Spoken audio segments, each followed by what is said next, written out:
Cada 30 de septiembre se celebra el Día Internacional de la Traducción y hoy lo vamos a celebrar por todo lo alto con Belén Santana, que es profesora del Departamento de Traducción de la Universidad de Salamanca. Muy buenas tardes. Hola, buenas tardes. ¡Feliz día, lo primero! Muchas gracias. Porque, bueno, qué importante, ¿no?, es este día para concienciar sobre la grandísima labor, el inmenso valor de esta profesión, además en un mundo cada vez más globalizado. Qué importante, ¿no?, concienciar a todos. La verdad es que sí. Bueno, en primer lugar, muchísimas gracias al canal y a ti personalmente por la invitación. Y efectivamente, ¿no?, porque quizá cuando uno piensa en traducción, en primer lugar piensa en la traducción de libros, pero si te paras a pensarlo, la traducción está en todas partes, nos rodea en nuestro día a día, ¿no?, pues desde la traducción de cualquier manual de instrucciones de un aparato que utilicemos en casa, o cualquier documento jurídico si nos vamos a comprar una casa en Portugal o tenemos un accidente de tráfico en el extranjero, pues pasando por las traducciones de todas las aplicaciones que utilizamos en nuestros teléfonos móviles, o bueno, ahora que todos somos adictos a las series y a las películas, pues sin traducción no seríamos capaces de acceder a esos contenidos, ¿no? O sea que en ese sentido no solo es la traducción de libros, sino muchísimo más. Esta fecha, este 30 de septiembre, no está fijada al azar, porque San Jerónimo, que hoy se celebra la festividad de San Jerónimo, fue alguien muy importante. ¿Nos puedes contar quién fue y qué hizo? Sí, exacto. San Jerónimo es el patrón de los traductores, entre otras cosas. Bueno, la razón principal del que lo sea es que fue uno de los primeros traductores de la Biblia. Y en ese sentido, pues bueno, era obvio que fuese nuestro patrón, aunque también en la historia ha habido otros traductores muy importantes y, de hecho, creo que aquí es obligatorio mencionar a uno directamente vinculado con Salamanca y su universidad, que es Fray Luis de León, que fue otro de los traductores que precisamente por atreverse a traducir una parte de la Biblia, ¿no?, el Cantar de los Cantares a la lengua vulgar del momento, pues ni más ni menos que fue encarcelado, entre otras razones, pero una de ellas fue esa, durante 4 años. O sea que los traductores tenemos mucha importancia y al mismo tiempo podemos decir que es una profesión de riesgo. Sí. Claro, hemos hablado de San Jerónimo, que es el primer traductor, ¿no?, así, y la primera traducción, la Biblia.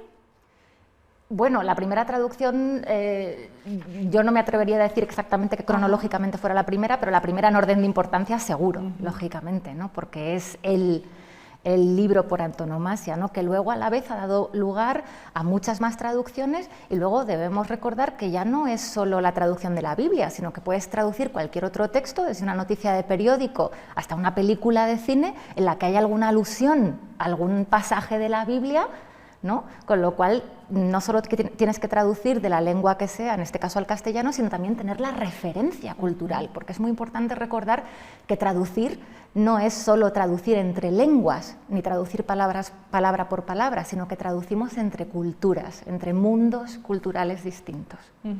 Hoy celebramos este día, pero bueno, lo podemos celebrar el resto de los 365 días del año, porque os sentís reconocidos el resto de los días, el resto del año, ¿o cuesta? Bueno, pues te diría que sí, que no. Pasa un poco como todo, que cuando uno cae en que hay un traductor, normalmente suele ser por algo negativo, porque ha habido un error de traducción, porque el intérprete de Obama se equivocó al decir no sé qué. Entonces, en ese sentido, sí que nos gustaría reivindicar el valor de la profesión, no solo cuando hay un error, sino también pues, por todo lo bueno, ¿no? Dicen que la mejor traducción es la que no se nota, pero aunque eso tenga parte de cierto, eso no significa que no haya que reconocer la labor del traductor en términos de reconocimiento profesional. Y con esto estoy hablando de trabajar en unas condiciones dignas, con unas tarifas dignas. Y bueno, ahí, aunque se ha avanzado mucho en el mundo de la traducción, sobre todo gracias al mundo de las asociaciones profesionales, que han concienciado mucho a la sociedad y también a los estudiantes sobre el valor de la traducción, todavía queda camino por recorrer, y por eso aprovecho este canal y esta oportunidad que me ofrecéis para subrayar pues eso, la importancia de la traducción, como tú dices, no solo este día, sino todos los días del año. Hay una frase de Gabriel García Márquez que esta mañana, investigando, sacando un poquito de información para la entrevista, pues me ha llamado mucho la atención, y dice así: la traducción es la forma más profunda de leer. Y es que también los traductores tenéis algo de escritores. Sí, los traductores lo que hacemos es escribir traducciones y en ese sentido estamos, digamos que en la sombra, ¿no? Somos la voz del autor en otra lengua, pero a su vez somos los autores de la traducción. Y claro, ¿cómo negar lo que dice el maestro García Márquez, ¿no? Somos efectivamente los lectores más atentos, porque tenemos que ser capaces de hacer lo mismo que ha hecho el autor original en la lengua de llegada. Tenemos que ser capaces de ver dónde están los trucos, dónde están, cómo están construidas las frases, por qué ha elegido este adjetivo. Hay una metáfora también muy bonita, falsamente atribuida a Cervantes, pero que la encontramos en el Quijote, que dice que el traductor es el que es capaz de mirar el reverso del tapiz o el reverso de un bordado. Seguro que todos los que nos ven y hacen algún tipo de labor saben que hay una cara, un anverso, ¿no? Y luego un reverso, ¿dónde están los nudos, ¿no? O se podría utilizar también la metáfora del teatro, los que vemos las bambalinas, la tramoya, para que luego el espectáculo funcione de la misma manera en la lengua y en la cultura de llegada. Además, la palabra traducción proviene del latín y significa guiar de un idioma a otro, que eso es lo que prácticamente hacéis, no solo comunicar un mensaje, sino guiar ese mensaje para que llegue a buen puerto.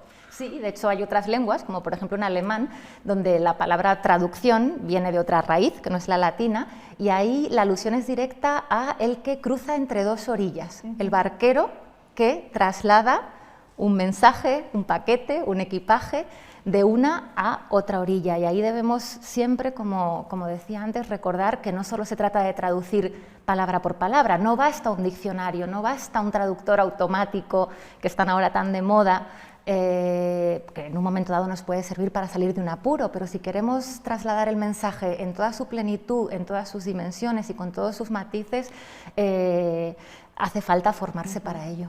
Claro, se podía catalogar, pregunto, Belén, a la traducción como la profesión más antigua del mundo, porque claro, los seres humanos siempre hemos tenido la necesidad de comunicarnos. Sí, a ver, no está a lo mejor demostrado que sea la más antigua del mundo, pero sí que sin duda es una de las más antiguas del mundo, porque el concepto de traducción también es muy amplio, ¿no? Podemos incluso llegar a decir que traducimos nuestros pensamientos en palabras. Claro. Belén Santana es profesora del Departamento de Traducción e Interpretación en la Universidad de Salamanca, donde trabaja desde el 2003 y sus líneas de investigación comprende la traducción del humor. Si ya la traducción de por sí es complicada, me imagino que la traducción del humor dificulta aún más, ¿no? Sí, sí, la traducción del humor es un auténtico reto, por eso lo elegí como una de mis líneas de investigación, porque creo que a ninguno se nos escapa, o que cuando hemos estado a lo mejor en algún país extranjero o tenemos algún extranjero de visita y tenemos que explicarle un chiste o una expresión de Chiquito de la Calzada, pues nos vemos absolutamente perdidos, ¿no? Entonces, en ese caso, en la traducción del humor, en la traducción de poesía, en la traducción de literatura, el traductor, digamos que necesita un plus de creatividad, porque de nuevo, ahí lo importante no es tanto traducir el chiste, por ejemplo, la broma de forma literal, sino el efecto, que es que tu receptor, tu destinatario, se ría, sonría, ironía y todo ese campo, ¿no? Entonces, en ese sentido, es un auténtico reto y en nuestro país hay auténticos profesionales. Puedo poner como ejemplo la traductora de la serie de Los Simpson, María José Aguirre de Cárcer, una serie que ha sido no solo multipremiada, sino también premiada por la calidad de su traducción al español. Es un ejemplo maravilloso de la traducción del humor en ese caso. Belén, a ti los idiomas siempre se te han dado bien, por eso elegiste la lengua alemana, ¿no? Pues para trabajar en la traducción. ¿Por qué este idioma? ¿Qué es lo que te atrajo? Pues mira, la verdad es que en mi caso particular fue una auténtica casualidad, porque no tengo ningún vínculo alemán en mi familia, pero por circunstancias de la vida pues acabé estudiando en un colegio alemán. Y bueno, pues fíjate, esa decisión casi casual de mis padres pues acabó marcando toda mi carrera, ¿no? Y en ese sentido sí que soy una apasionada defensora de la lengua y de la cultura alemanas, que a priori pues pueden resultarnos a lo mejor un poco más rígidas, un poco más difíciles, ¿no? Que es lo que asociamos un poco con la lengua alemana, pero es una lengua muy agradecida cuando empiezas a estudiarla, porque es una lengua muy lógica, que enseguida te permite avanzar y además creo que es una lengua que marca la diferencia, ¿no? Por supuesto, sin desmerecer a ninguna lengua, porque todas las lenguas son igual de importantes, desde la más grande a la más pequeña, o desde la más hablada a la menos hablada, pero parece que siempre pensamos en las grandes lenguas, ¿no? Pues inglés, francés y demás, pero sí que querría romper una lanza a favor de lenguas que puedan marcar la diferencia, como el alemán, el neerlandés, las lenguas eslavas o las lenguas asiáticas, que están también ahora muy, muy de moda. Hace un añito, en 2019, Belén Santana recibió el Premio Nacional a la Mejor Traducción por la traducción de Memorias de una osa polar, de Yoko Tawada. Bueno, ¿qué se siente al recibir este premio, al ser el primer premio de este certamen? Sí, bueno, pues la verdad es que fue una ilusión inmensa, un orgullo. Bueno, todavía estoy flotando, justo ahora además que se cumple un año, porque además es un premio especial en tanto en cuanto uno no se postula personalmente a ese premio, sino que alguien te propone de fuera. Y bueno, pues creo que pese a ser el reconocimiento a una obra concreta, de una autora concreta, muy original y muy valiosa, pues no deja de ser un reconocimiento a toda una labor profesional de tiempo, ¿no? Que, como digo, pues necesita mucha formación, por lo que te comentaba, de no solo conocer la lengua, sino también la cultura, haber vivido en el país y todo ese tipo de cosas. Así que yo encantadísima, y este año encantadísima también de formar parte del jurado que concederá el premio a la mejor traducción de 2020. Claro, porque se puede saber mucho y muy bien de un idioma, dominarlo perfectamente, pero ¿qué requisitos hay que tener en cuenta para realizar un buen trabajo en traducción? Pues mira, una cosa que a mí siempre me interesa recalcar, y lo hacemos en la facultad, por ejemplo, con los alumnos que llegan en primero con muchas ganas de aprender lenguas y cuantas más mejor, pues eso es fundamental. O sea, el interés por las lenguas y las culturas extranjeras es importantísimo, pero no menos importante es el interés y el dominio de la lengua a la que vas a traducir, en este caso el español, porque al final es la lengua en la que escribes. Entonces, siempre me gusta subrayar que traducir no es simplemente acumular lenguas, sino que es elegir las lenguas, las lenguas extranjeras de las que quieras traducir, pero sobre todo cuidar mucho, mucho tu lengua materna, porque es tu herramienta de trabajo y debes ser capaz de expresarte en ella y manejarla como si fuese casi un chicle, siendo capaz de adaptarte a lo que te pida cada autor, cada obra, cada película, cada manual de instrucciones, que también puede tener sus exigencias. Si tienes que buscar una palabra para denominar un determinado tipo de tornillo, ¿cómo se llama este tornillo?, ¿no? Pues tienes que ser capaz de manejar las herramientas para ello, diccionarios, páginas web, bases de datos, y luego tener la capacidad de formularlo de manera que la traducción funcione en la lengua de llegada. Son muchas, yo creo, las ventajas a la hora de estudiar traducción e interpretación. A mí se me ocurre, por ejemplo, que te abre muchas puertas. No sé si estás de acuerdo conmigo y si se te ocurren a ti muchas más ventajas. Sí, totalmente de acuerdo. Siempre se ha dicho que los idiomas, ¿no?, lo que nos decían nuestros padres, hija, la informática, los idiomas y el carné de conducir, que eso nunca está de más, ¿no? Pues en el mundo de los idiomas, obviamente, podemos pensar en la traducción y la interpretación, que sería la traducción de textos orales, ¿no?, en un plano más directo, pero si te dedicas a la traducción también tienes otras salidas profesionales, como pueden ser el asesor de servicios lingüísticos, el mundo editorial, la docencia, por supuesto, de lenguas extranjeras, combinación con periodismo también. De hecho, ahora pues una de las cosas que estamos ofreciendo son los dobles grados, ¿no? Doble grado en traducción, interpretación y derecho, o doble grado en traducción, interpretación y administración de empresas, porque la traducción, como te decía al principio, está en todas partes. Entonces la puedes combinar muy bien con otro tipo de contenidos, por ejemplo, los que se dedican a la traducción biosanitaria, al mundo de la medicina. Ahora pues estamos viviendo una etapa en la que los traductores biosanitarios pues están trabajando a destajo prácticamente, ¿no? O sea que efectivamente es una profesión muy, muy versátil. ¿Y desventajas? ¿Tiene también desventajas? Bueno, pues supongo que como todo, ¿no?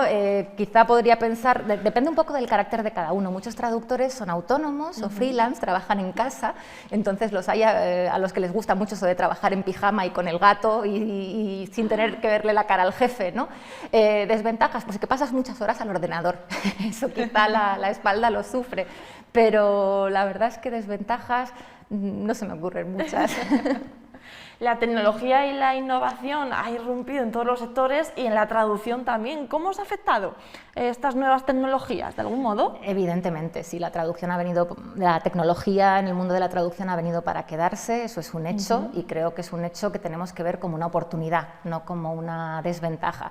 Desde lo más básico, que sería que ya prácticamente los diccionarios en papel han desaparecido, todos utilizamos todo tipo de diccionarios, muchos de ellos abiertos, de acceso abierto y gratuito en Internet, y las máquinas cada vez lo hacen mejor. Todo hay que decirlo. Yo en ese sentido ya digo que lo quiero ver desde una perspectiva optimista, ¿de acuerdo? Ahora bien, lo que sí está claro es que hay espacios, ámbitos, textos a los que las máquinas todavía no pueden llegar, como sería el ejemplo de la traducción del humor, de la traducción de la poesía, pero hoy por hoy es cierto que un traductor y un intérprete no puede concebir su profesión sin el uso de herramientas informáticas. O sea que no estáis preocupados por perder vuestro trabajo, ¿no? Esos traductores automáticos siguen aquí y van a seguir estando, pero bueno, que vosotros también vais a tener vuestro sitio. Sí, siempre creo que está demostrado que siempre va a hacer falta la mano humana. De hecho, hay una rama ahora muy interesante que es todo el mundo que llamamos la post-edición, en la cual los ordenadores hacen una pretraducción de determinados tipos de textos que están como muy estandarizados, pero luego siempre hace falta el factor humano que es indispensable para facilitar la comunicación. Importantísimo papel el que ha tenido la traducción a lo largo de la historia y hoy lo hemos comentado un poquito con Belén Santana para celebrar este grandísimo día. Muchísimas gracias. Muchas gracias a vosotros por invitarnos. Bueno, ¿y cómo vas a celebrar este día? ¿Tienes pensado algo? Pues no sé, igual me voy a traducir unas cuantas paginitas. Es muy buena opción. Muchas gracias, Belén. Gracias a ti, Alba.